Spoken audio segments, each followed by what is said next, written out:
Bonjour à tous, je vous présente donc mon toilette sec que j'ai réalisé. Suivant une marque célèbre que je ne citerai pas, parce que bon, je ne ferai pas de la publicité pour le plaisir. Certains la reconnaîtront sans doute. Avec ici un emplacement pour les déchets durs et ici les déchets liquides. Donc on peut déjà commencer par mettre le premier bac ici en place, dans lequel je mettrai tout simplement un sac en plastique. Ensuite, je récupère ce que je viens de laisser tomber, à savoir le réservoir d'urine. Donc on débouche. Bon, je mets ça évidemment de façon très succincte.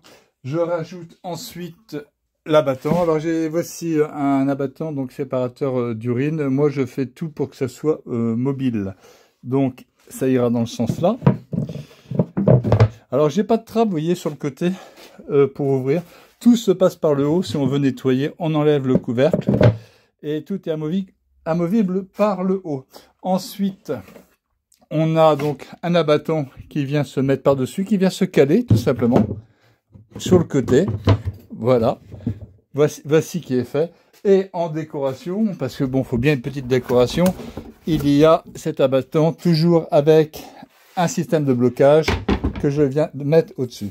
Donc voici donc un toilette sec que je trouve pas si mal. Il est blanc, ici je vais le teinter. Je mettrai peut-être des bordures. Enfin, voici donc l'engin.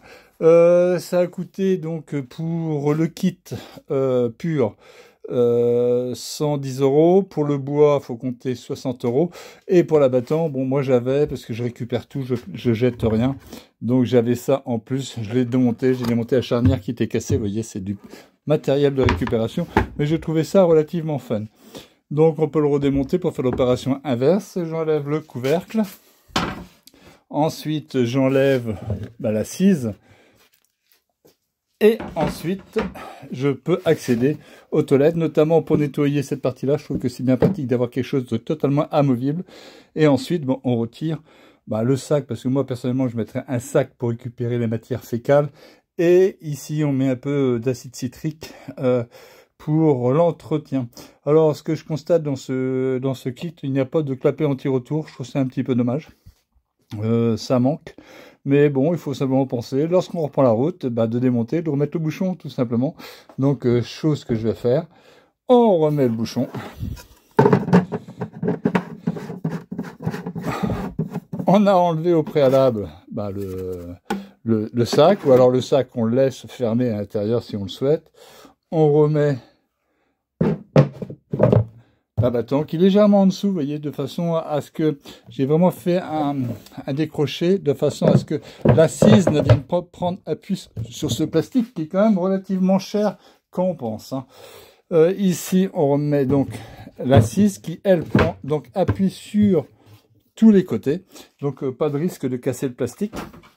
Et ici, donc, l'abattant. Moi, je trouve ça génial, personnellement. Je voulais faire une décoration, mais je vais le laisser en blanc. J'ai plutôt vernir le bois pour que c'est un petit peu de gueule. Et peut-être mettre des baguettes. J'ai vu que j'avais des baguettes aluminium. Je vais en mettre une ici et une là pour le principe, ou des baguettes blanches.